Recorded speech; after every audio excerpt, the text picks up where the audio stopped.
Yes, Wade. Yep. This is Kevin Collier calling. How are you? Okay. Do you have a moment?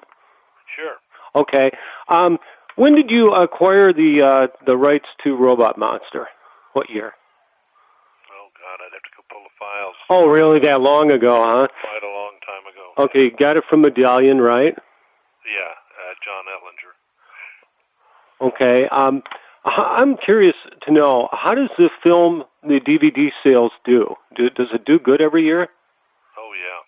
Really? Yeah. Very popular. Yep. We're talking about, in fact, it was weird. I'm talking to 3D Archive, Bob Furmanek. I just pulled all the negatives. I hadn't looked at them since Battalion shipped them over. We have it all stored in the caves here at 30 degrees. Mm-hmm. Temperature and all. And I've got a fine grain left and right eye plus Spanish tracks, trailer, and actually I've got all the bill of sales from Jack Raven and Zimbalist to Medallion from Etlinger. I mean, he bought it for nothing. Who, Ellinger, what was his name? John Etlinger. He owned Medallion. He owned Medallion, and he got it from Zimbalist for next to nothing. And Raven. Who's? Yeah, I've got all the original contracts. I've done business. I got Project Moonbase from him also. Oh. I bought out Halco Productions. Basically, the deal with Robot Monster, I wanted it very badly because I saw it when I was 10 years old and had a fondness for it. Oh, yeah. And Medallion was going to do a red and green, which they did.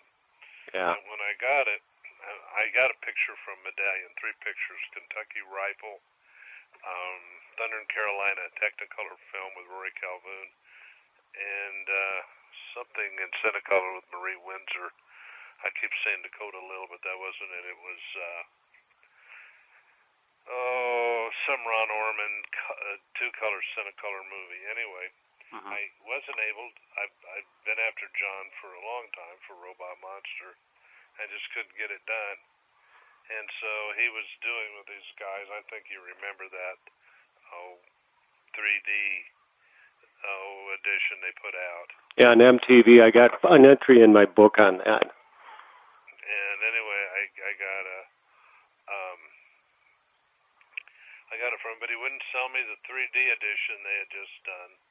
He sold me everything else, so did a trade. He wanted those pictures because actually Thunder in Carolina was worth quite a lot of money, and it was worldwide in perpetuity. And actually, I can pull those contracts. I can tell you exactly. I'm pretty sure they're here and not over at the office because I've been going through purging all of my chain of titles and putting it most of the stuff in a trust. So okay. But anyway, on Robot Monster, it was so funny. I drove a Corvette from Kansas City to L.A. I had a new Corvette, and I brought Robot Monster back in the Corvette behind the seats, the negative and the whole, whatever John had. I already had some left and right prints of it from the original days, and I guess I also had some with Monster. They had spliced on a piece of film Monster from Mars, and it's same with the trailers. But yeah, John was second owner of it from the original. Now, who was the Raven fellow that you named? Raven? Jack Raven. Jack Ray. Okay, gotcha. Now I know who he is. Okay. That's where all that V2 footage. Right. Sideways in the dresser came from. Yep. Jack did. I bought films from Jack. He did all out of those B movies. He did. About every one of them. The effects. He got all that missile footage. Actually, Bob Lippert got all that missile footage, and Jack Raven, of course, did the special effects for Rocket Ship XM. And so Robert Lippert had a friend that was the head of the missile base at White Sands, New Mexico, in about 1946, 7, or 8, and they gave him dupe negatives or dupe fine grains on, I don't know, score of V2 rocket footage. Oh. So Bob Lippert, since Jack Rabin, did really cheap effects, for Bob Lippert, like Lost Continent and Rocket Ship XM. Rabin got all that footage, and and then some of his artwork actually in Robot Monster, I believe is some of the background plates from XM and or Flight to Mars. I'll have to look again.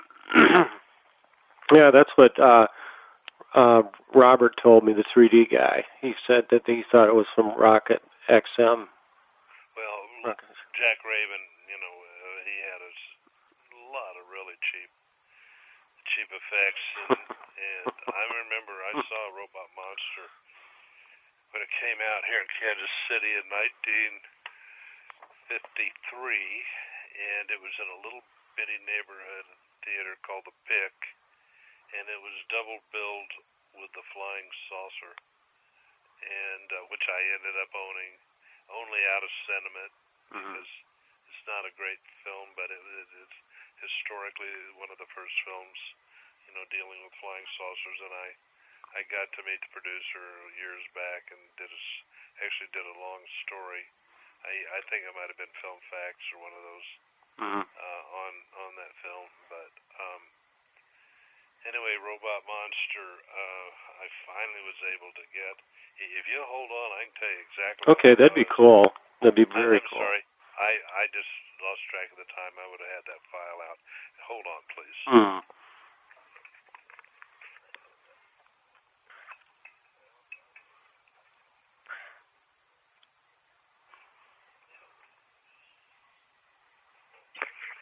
Yeah, I got 3 files here. I'm sorry about that. Wow. I've got a critique when I first bought it from a Ron Schomburg. That is the funniest thing I ever read in my entire life. I never used it, but oh my God, it's funny. Let's see, I've got 8x10 negatives of the stills. A letter from Claudia Barrett. That had been 1990.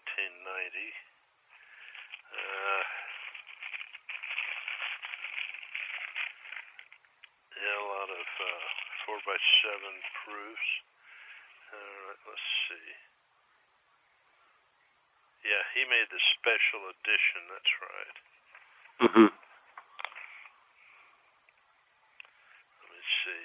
Yeah, that was on MTV in '82. Yeah, okay. I bought the special edition, the assignment here, right before John had died. And Medallion TV, the president, Shen O'Brien, sold me. I'd already owned all the regular rights to the film, but on 22nd day of August 1994, I bought the rest of the right. It's registered at the Library of Congress, that assignment.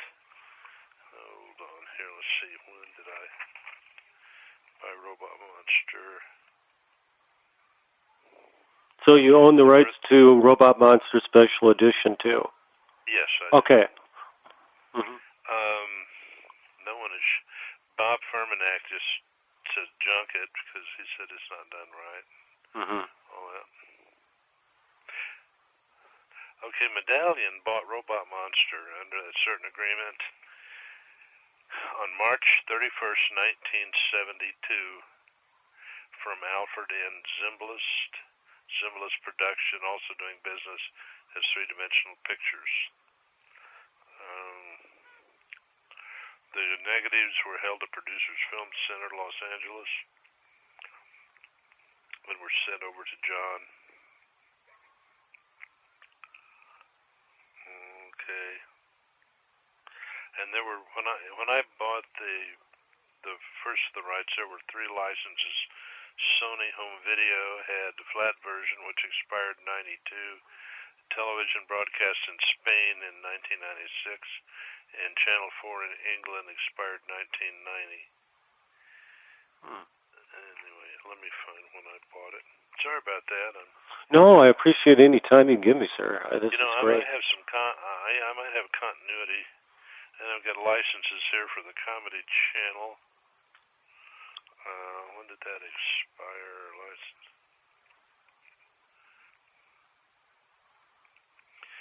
Yeah, the Comedy Channel.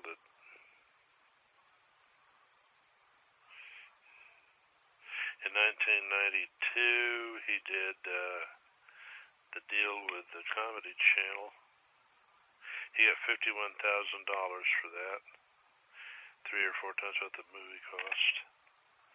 Okay. They also licensed from him for $51,000 Ring of Terror, Rocket Attack USA, Project Moonbase, Slime People, Robot Monster, and The Crawling Hand.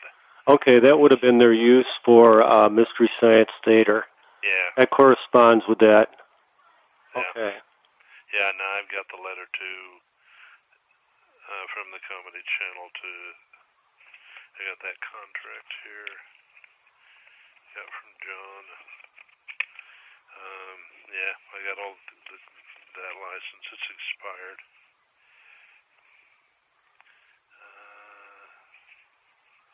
Let's see. Yeah, the rights he licensed to those 5 or 4 pictures were non-exclusive television rights for use on the Comedy Channel, and they had the right to modify the film. It was only for the U.S. and territories. The term for each title was only 2 years. They could only run it 10 times. Okay, let's see. Yeah, here's the copyright in Medallion 3D on Robot Monster, and the renewal, 3-dimensional pictures. It was renewed on November 6, 1981. Now, I'll tell you what. Yeah, that was Loeb and Loeb, the copyright law firm, did all their copyrights. I've got a music cue sheet here. I don't know if you have one of those. What is that? If it's of any interest. Tells you the music, where they got it, and Bernstein and all that. Is that of it? Would you want a copy of that? Oh no, that's okay. I try to cover so many bases on it. I'm just evening it all out. So. Do you have the still of the whole crew there at Bronson? Yeah, that's the one. Bob is trying to figure out what the camera is in the picture. Yeah, it's weird looking. It's very weird. Yeah, now, when did you buy Robot Monster then, and what do you think you paid for it? Well, I probably won't tell you what I paid for it because when I sell it, I want everybody to know. Okay. It wasn't cheap. Well, it was rights to some motion pictures. A package. Plus a considerable amount of cash. Let me find it. Hold on. All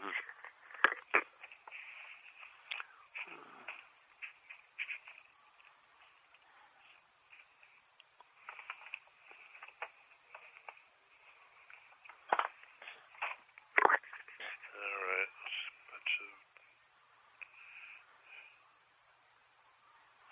Well, the Zimbalist sold Robot Monster March 31st of 1972 to Medallion for $2,000. Oh my gosh. Here's a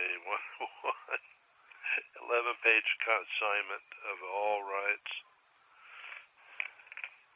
Yeah, and of course that's what I bought from Medallion, and it's got everything. Worldwide rights, 3D, 2D, literary, musical, dramatic. Physical properties, picture, scripts, treatments, the whole copyrights, and to renew and extend such copyright terms. It says all copyright, statutory and common law rights and renewals. It's that usual language. Now let's see when I bought it. I know we went after Films Inc. in Chicago. They were stealing it. In fact, I'm getting ready to go after Cheesy Flicks. This stuff didn't revert back to me from Image until January. I had no idea that people were pirating it. They're doing Plan 9. I'm going to try to get some people on the RICO Act on Plan 9. It's not public domain. No. Let's see. They say I don't have the chain of title. Well, I've got 17 file cabinets full of stuff on the Ed Wood pictures, so they're full of it. Let's see here. I'll find out when I bought it. Let's see. He wanted Stranger from Venus. I wouldn't trade it. I bought it in England. Let's see. I'll find it here. I got a lot of old Xeroxes from Medallion I need to copy before they fade out entirely.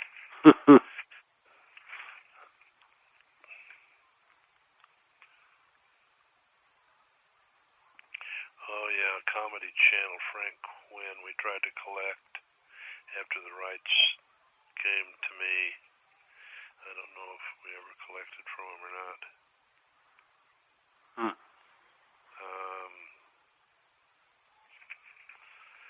Sorry. How long do you think you've owned it? About 20 years or more? Well, I'll tell you exactly. Oh yeah. Imagine about that.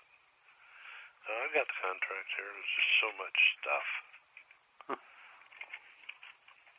I owned it all, but is this it? Okay, it would have been. Here's the one of the films I assigned to Medallion for part trade in Project Moonbase and Robot Monster was Outlaw Women. And here's the assignment. Let me see where the date is on that.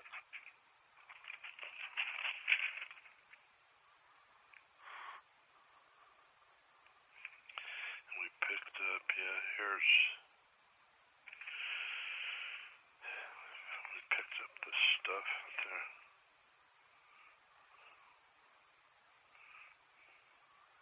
Actually, here's another contract to Medallion from Zimbalist Productions at 9715 Alcott. Before John bought the rights, on April 1st, 1963, Zimbalist, for the sum of $400, assigned him 5-year distribution rights to the picture. So Medallion is, for world, it says world rights. So Medallion had been doing business with Zimbalist clear back to '63. Wow. Do you think that was a real release of the film in the theaters or just syndication through television? It was. I have a National Screen Books. It was never reissued that I can see. That if it was, they didn't make new posters or new trailers. The way they sold this thing, there was a lot of independent distributors around the country, and they would sell them prints outright for the life of the print. Okay, here we go. Here's my assignments. Notarized on. I bought it in 1990. Looks like July 3rd, and the notary. Yeah, 3rd day of July, 1990. So I've had it, 26 years, right? 26 years. Yeah. Well, no, when you had the rights to it and you bought it, how soon after did you put it out on DVD? I think it had already been out. I don't know. I don't remember. We put it out on Inglewood Entertainment, but I may have had a license with Nostalgia Merchants. I don't remember. Yeah, because the version I have has your name on it at the beginning. Okay, who's releasing it? Oh, I don't know. It's in the other room. I could look. It's a DVD. Yeah, DVD. If it's Inglewood, it could be Inglewood Entertainment, which was our company, or it could have been Nostalgia Merchants. Because I think it's Inglewood. Okay, then it's ours. Yeah, that's the first. After I owned it, then that must have been the first release of it on our label. So, how well does the movie do? I mean, as far as sales, how many units usually go, or is it increased in time or slacked off in time with popularity? Well, no, it's one of those. It's like Plan 9 from outer space. Even with the piracy that I'm finding, Image did. We did $1.6 million on royalties, and with all the Ed Woods that Image had, they did close to $4 million with it, with those Ed Woods, which is just mind-boggling. I might have some grosses on Image, on Robot Monster. I didn't know Cheesy Flicks, whoever the hell that bunch of pirates are. Yeah. Were distributing it. I bought some. I turned it over to the copyright recovery group. Hold on. Copyright recovery group to sue them. And they just don't care. People. I mean, this has all been registered at the Library of Congress. All the Ed Woods except 2 are renewed, and they just ignore you. But it hasn't been in my name, so I really had no way of knowing. Medallion only paid O.J. Seaman and Carl Johnson, Galaxy Pictures, $750 for Project Moonbase. Way back. Wow. I paid $50,000 for Target Earth alone to the estate of what's his name? That's been about 3 years. So how many copies of Robot Monster on DVD do you think you sell every year? Well, I don't have, since we haven't sold them on DVD for 10 or 12 years or more, when we closed down, when they were going to a new format, I don't know. My partners, the Mossman brothers, ran that part of the business. But I know it always went out.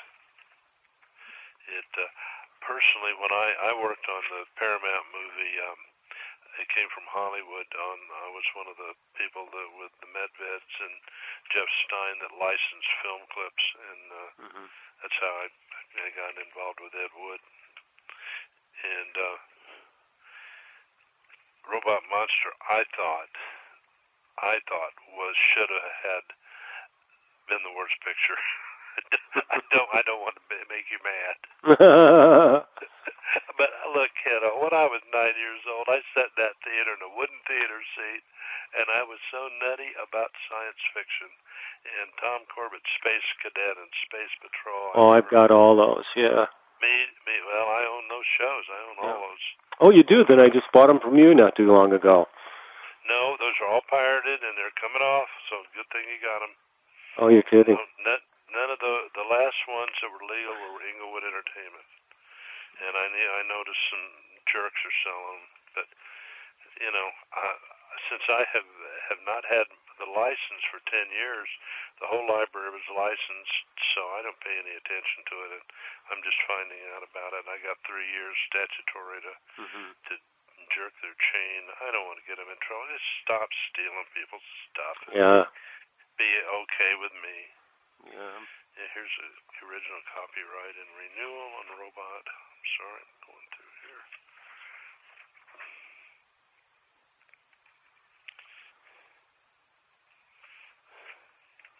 There's some. Okay, it played. They had it licensed. Medallion had it at Toronto licensed, and Thunder Bay had a licensed TV for it. I saw it on television here in Kansas City back in the early 50s. But when I saw it as a 9-year-old kid, it kind of is and that and the Flying Saucer, it kind of was a turning point. That's when I started collecting science fiction posters and stills and stuff, because National Screen Service, their main world warehouse was here in Kansas City.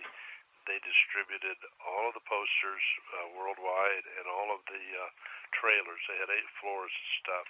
Wow. And when I went to the theater to see Robot Monster, the one sheet out there, I asked the guy, could I buy the one, my grandfather asked him, would you sell, it was the last night, would you sell those two posters that are out front, the Robot Monster, and it's that classic yellow one, and the Flying Saucer, which was a duotone. And the man said, no, we have to return them to National Screen. But here's a number of National Screen. They're downtown at 18th and Baltimore. Here's the office manager. They're not supposed to sell this stuff to regular people, only exhibitors. But you're such a nice little boy. I explained I was the youngest amateur astronomer in Kansas City. I was grinding a telescope, and I was always nuts about outer space. Tom Corbett and Space Cadet and Space Patrol. Tom Corbett was my favorite, and so, I mean, who would know you'd end up owning this stuff when you became an adult? It's crazy. That's true. It's like reliving your childhood, I guess. But anyway, the man gave me the office manager's number, so I called her and I explained to them very officiously that I was an amateur astronomer with the Astronomy Club. I'm grinding my telescope, and my picture was in the newspaper, and it was on this issue if you want to go see it. And I said, it's very important that I have a poster on Robot Monster, very important, and Flying Saucer to take to the Astronomy Club meetings. And she said, well, honey, come on down. So I got down there. It's at 5030, and I'd already seen Destination Moon, Flight to Mars, and all that. And they had those posters folded up down there for me, and they also had Phantom from Space, and they had Flight to Mars, one sheet, and I think they were buying them all was like $2.12. And so that's how I started collecting movie posters. And my interest really got into motion pictures because I read every book there was on flying saucers, and I saw every movie ever made through the 50s. I was in grade school and high school dealing with outer space. I was just fanatic about it, like the kids in the Star Wars era, the later. So, well, it's great stuff. It is. Robot Monster, in a way, got me a connection to how that actually ordinary human beings could own this stuff. I mean, they wouldn't even give you a movie poster back then. My friend and I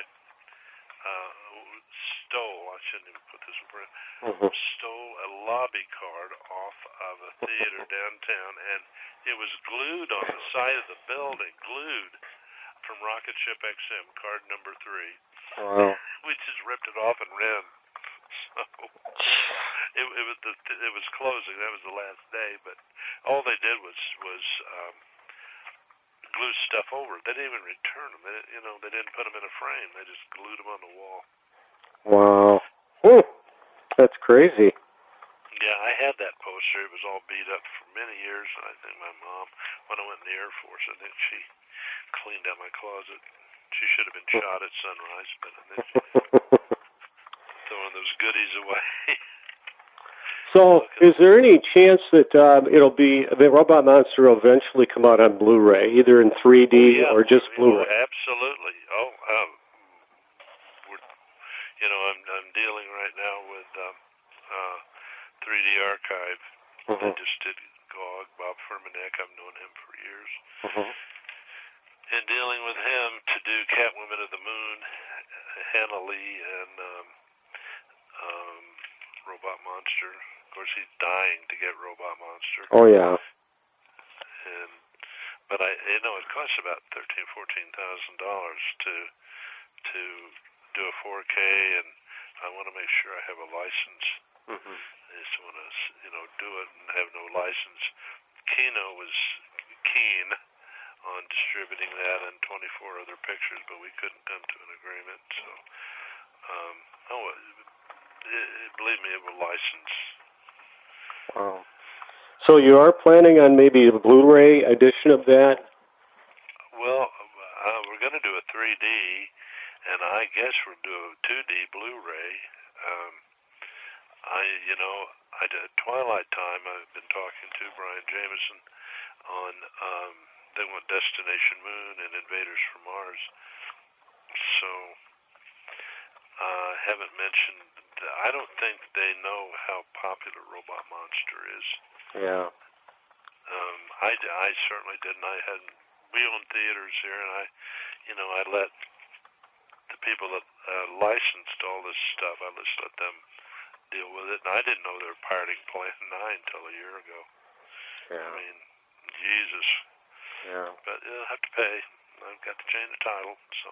Okay, so at least that's your intention, is to get it out on Blu-ray and to maybe a secondary DVD release of a Blu-ray. I think they 3D. probably will be released together in the same package. Oh, that'd be wonderful. So if you don't want the 3D, you can watch it. There's a different left and right on it. One of them has a copyright, which was 2D, one side, and the other side does not. The reason, I got a letter from Ellinger, or Jack Rabin explained the way the copyright, if they put it on the 3D titles, it was blurred. So that's why they only put it on one side. That's what they registered, so. Let's see, I got a lot of stuff from the Comedy Channel. I'll see, I've got to make sure I gave you the right date when I bought it. Yep, July 3rd.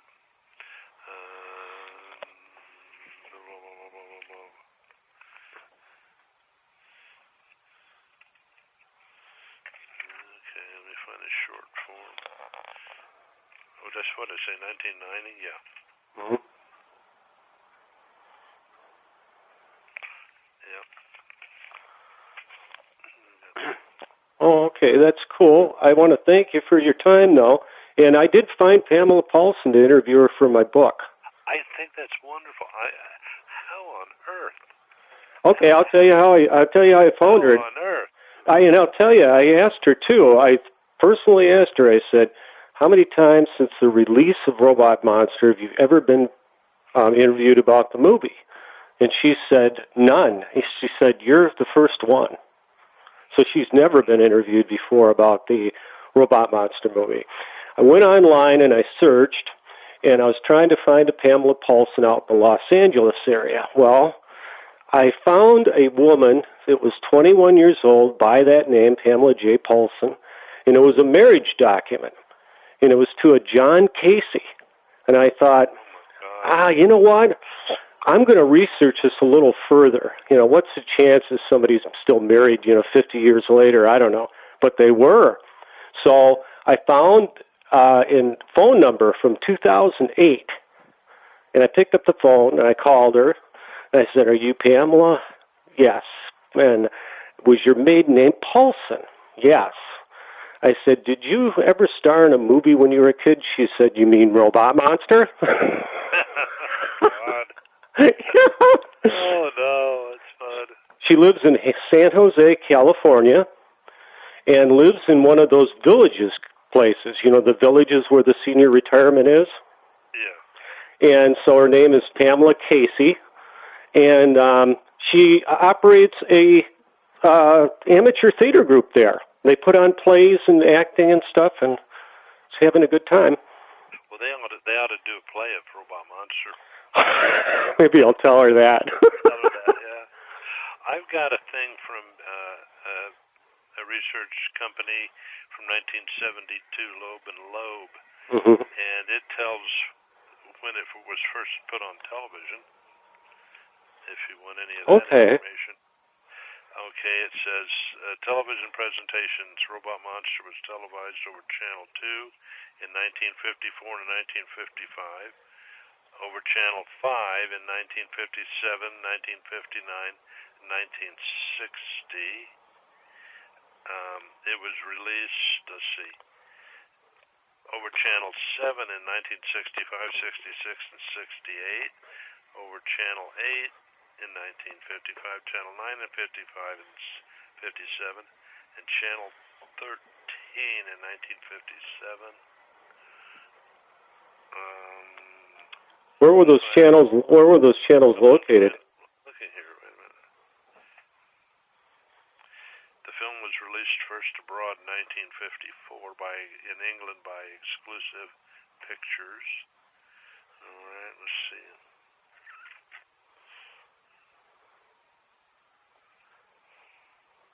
I have a date. I have a date of like June 24th. That was a premiere. Did it show before a? Yeah, it was previewed. Previewed. Oh, gotcha. All the trade papers. Gotcha. On June 10th, so that would have been the date of publication. That doesn't have to be exactly right, but this is what this law firm came up with. So apparently it was in Variety. Mm-hmm. Yeah, it says Variety of June 17th, 1953. And it says, judged on the basis of novelty as a showcase for the true stereo process and on its exploitation values, Robot Monster comes off surprisingly well. Wow. Yeah. I've got to send you a copy of this guy's review of it. It is so on target. It is so hysterical. I never printed it, but it'd be a huge selling point. I mean, some of these people, you know, I hope you're not the one that said this is great filmmaking. You know? No, I like it because of its campiness. I love it because of what it is. Yeah, what it's very campy. Yeah. Absolutely, it's just entertainment. Oh, sheer entertainment. And even as a kid, I remember sitting in that theater.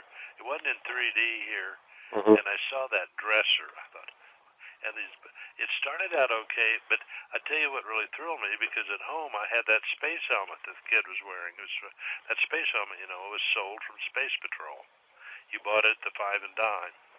That was the Space Patrol helmet that Gregory was wearing at the beginning. Yep, I'll be darned. I didn't know that. And the ray gun was from Space Patrol. Really? Yes. Because when I bought Space Patrol, the widow of Mike Moser, who produced it, just was killed when they were nominated for an Emmy back then. And he was killed crossing the street going to the award ceremony, run over. And there was somewhere, and I've got files on Space Patrol, there was some anger also with Tom Corbett, the people that own Tom Corbett, about showing on the neutral title backgrounds on the credits. They've got comic books mm-hmm. from Tom Corbett and I think Weird Science and all that. Yeah. But Space Patrol, they wrote, I guess they threatened to sue him for $250. Oh, wow. Something. Well, they didn't have $250, but Space Patrol, Helen Moser, Moser, mm-hmm. who was the wife of the producer of Space Patrol, threatened whomever was releasing Robot Monster for the use of their helmets and stuff in the movie without a license. I mean, talk about petty. So her husband was dead at the time she was launching this lawsuit. I don't have in front of me. It was the same year. I believe he got killed in 53 or 52. Because I remember, I just got files of stuff when you buy. I bought all the 210 episodes of Space Patrol, plus the radio shows and the comics and all the ancillary rights. So I've got files of it here. Same on Tom Corbett's Space Cadet, because I did see that there was some grumblings that they were using the comic book Fawcett, I believe, comics. Yep. Wrote somebody, whoever, I guess Astor Pictures or Zimbalist, mm-hmm. about the use of their material. Like, so what? I mean, it's just like when I bought Plan 9 in 1980 or 70, whatever it was, I had to buy it from about 5 or 6 different people because there's a whole bunch of people claimed to own it, including Kathy Wood, who was never married to Ed, right, who owned absolutely nothing, and they screwed me out of a couple of grand there. And Edward was only married to Norma McCarty, and they were married till the day he died, and Norma had some ancillary rights by benefit of marriage, which I had to buy from her, but then through Reverend Lemons, and actually Medallion had the assignment from Pathé, but they didn't have the negative. This change of title are really just like you have to be Sherlock Holmes to find out who the hell owns them. yeah, incredible. Especially the Robot Monster was very straightforward. I mean, it was just 1, 2, I'm the third owner. It was not because he had all the contracts going back from the day one. Wow. Now there was a mortgage on Robot Monster, and for making the prints of the lab work, and I don't know who paid it off. I had to find out, but they borrowed money to do the post production. Mm-hmm. It was some big bank that loans, Yeah, they only made it for like $16,000, I think. Yeah, well, that much. I mean, that dresser costs more than anything. What I couldn't just fathom when I was a kid, where that rocket blows up, it's on that stick. Yeah, you see the guy's arm. See the guy's arm. Yeah. What are they thinking? I'm gonna. I talked to Bob Lippert before he died relative to Rocket Ship XM because I've owned that since '77. Mm-hmm. Well, that was the first film I ever bought, and Bob Lippert had moved up to all their stuff up to San Francisco, and he said, "Wade, I had a whole basement full of stuff from Lost Continent and Rocket Ship XM, and we cleaned it out and threw it all away." I thought, "Oh Jesus," including the model rocket. He said we drug it around with us, and we just finally threw it all out, a lot of special promotional material. But he's the one that told me that he had got all that V2 rocket footage that showed up in all the movies from White Sands Missile Base, and Jack Rabin was the custodian of all that stuff since he did most of Lippert's special effects in Spaceways, and he did not do Project Moonbase, but anyway, that's why all that stuff is in Robot Monster. Actually, there's a cut from Rocket Ship XM of Rocket Ship XM sitting on a launch pad in Robot Monster in the dresser. I just unbelievable. Unbelievable is right. I mean, at 9 years old, I think kids my age back then were smarter than the ones today. I think so. They just buy anything. I mean, I didn't buy any of that, but the fact that there was rockets, ray gun, space patrol stuff in the film, I went along with it, and then I thought, well, maybe it's like Invaders from Mars. Maybe this is all going to be a dream. Then it wouldn't have to make sense. Right. That's funny. I mean, I kept trying to rationalize that these people knew what they were doing. They didn't. No, I'm glad you're not insulted. No. Oh, no. This is just entertainment. That's all it is. The film is just lovable.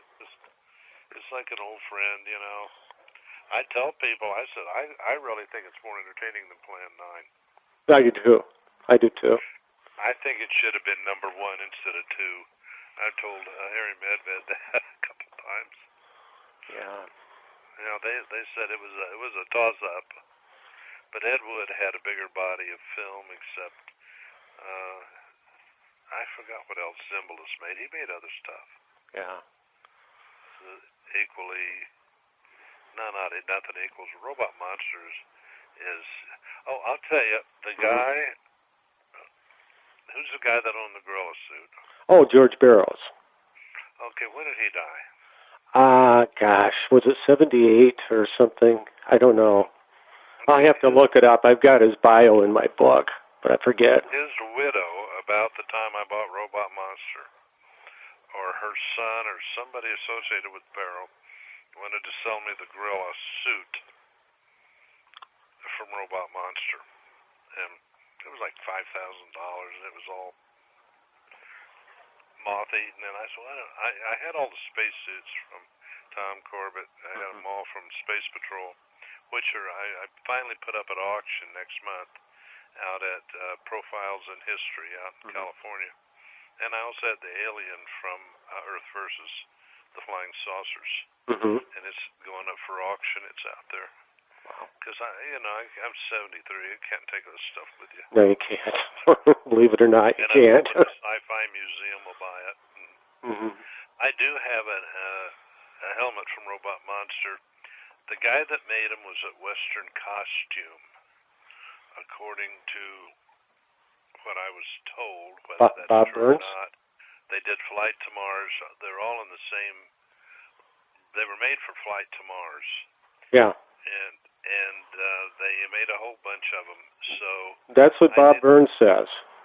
Yeah, I've got one of them here. That wasn't using Robot Monster, but they made about 10 or 15 of them all at once at Western Costume, and I was able to buy one a long time ago, and it's sitting here on a table. Wow. And it's sort of charcoal color. Yeah. Well, I appreciate you taking some time with me here, and I'll get back to you. Well, I'm just so excited. I just kept. I don't know. Are you off your meds?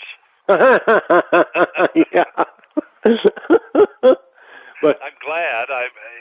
Anything that can help any of these films keep them going. But these are beloved movies. Yeah. I want to do the quintessential restoration on Robot Monster in 3D and in flat. And I've also, the trailer and all. I just want to do the quintessential restoration of it. That'd be perfect. We don't have to keep going back to the film. Yeah. Then you're set. All set.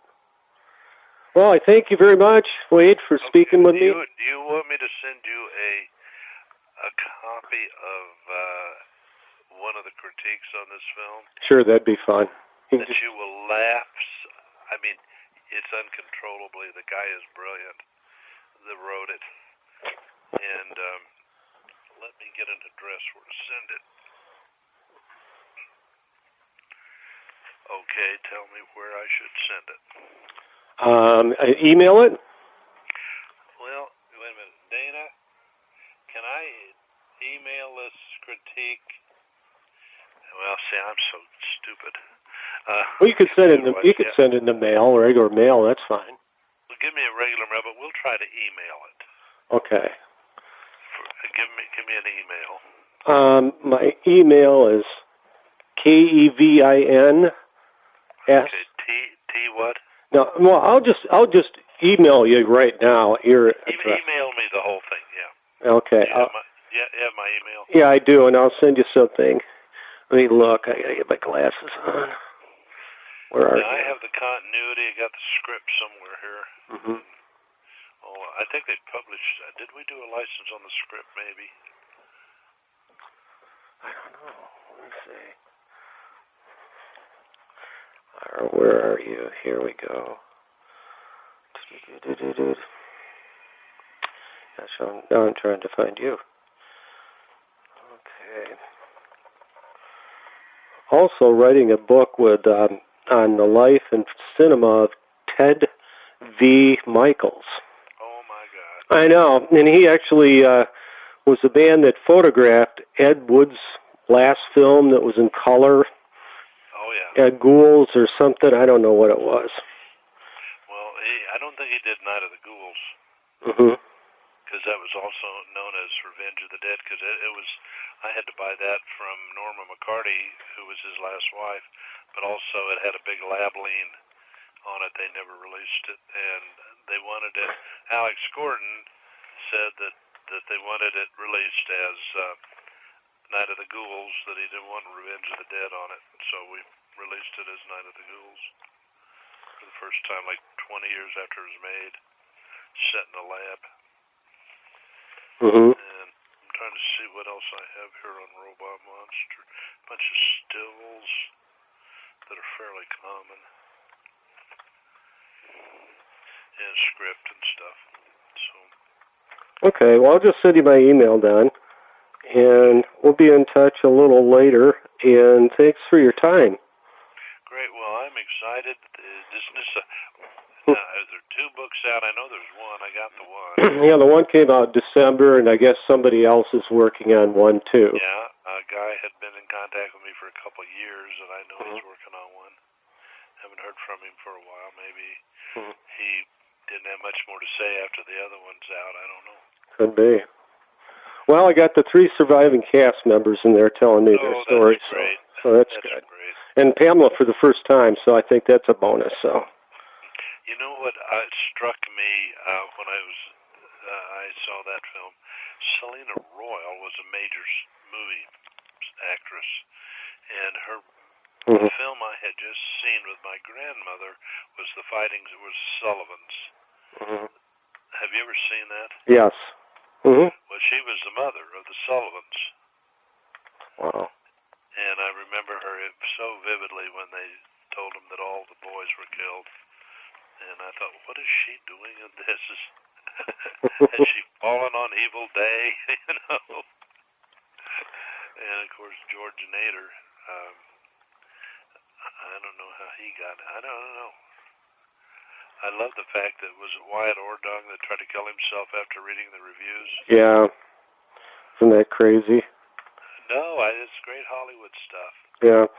I liked, one thing I had to ask Claudia was, when I talked to her was, I said, did you know at the time you were doing this love scenes with George Nader that he really wasn't interested in women? Yeah, well, he was going with Rock Hudson then. Well, yeah, well, his I think his lover was Rock Hudson's secretary, and they had bought a place together probably 3 years prior to making Robot Monster. George had bought this golf course place and stuff like that. She didn't know, that he was gay, but he came. The only reason I mentioned the book is because he became an activist at the end, and he came out on it. So I thought it was interesting. Yeah, I read something about that. But Ordung, that's the name is even Robot Monster-ish. Ordung, is that Wyatt Ordung? Is that the way you pronounce it? Yeah, I think so. Well, listen, great. Well, thank you very much for your time. Really appreciate it. I'm trying to. And if you need to reproduce anything, let me know. Well, I think I already gave you permission to do so. Yeah, there's a couple little things I'm going to grab, kind of like screen grabs out of the film, like the woman that's standing up in the background where she is in the 33-minute point in the movie, some spectator. And then there's, I got a graphic of, I'm going to use just some screenshots. Another one is Greg Moffat, when he goes over the cinder block wall 2 times to go into the safe haven. One of them circles his knee where he injured himself. He's got a scraped knee in there. He fell during the making of the movie, and they couldn't put a bandage on it because of the continuity, so they tried to cover it up with makeup. So some of the scenes you see his little knee is skinned, and other ones you don't. I can't even imagine there'd be anybody working on that film in continuity. Well, no. That really surprised me. Yeah, it's like when they do the wedding scene, the Bible appears in the guy's hand and then it's out of his hand, Yeah. And the other thing is they put on the view screen where Roman talks to Greg Guidance, the little boy leaves his cup there and his ray gun for the duration of the film. Oh. And Roman doesn't even notice it. Roman, that is just stupid. Well, like in Plan 9, one of my favorite lines is when that alien says, stupid. I know. All the Earth people are stupid. You just want to slap him across the face. Yeah, oh, God, do you ever. I own a musical to Plan 9, which I think is as good as Rocky Horror Picture Show, but there was a guy on Kids in the Hall. Do you remember that? Oh, yeah. Who was the gay guy that was hysterical? I can't remember his name, but I know who you're talking about, yeah. Because when we were talking about doing the musical here 15 years ago, we were talking about using him as the Bunny Breckenridge part. which would have been just hysterical. He's around, but he's about 60-some years old now. I think. I don't know, something like that. I'd like to make one more movie before I go to that great guidance in the sky. Oh, yeah. See the great guidance. Yeah. Well, it's been great talking. What? It's been a pleasure talking to you. Oh, yeah, you too. Thank you so much, Wade. Appreciate it. If I've forgotten something or you need something to have, just contact me and I will try to get you what you need. Thank you so much. Appreciate it. All righty. You take care. Okay, bye.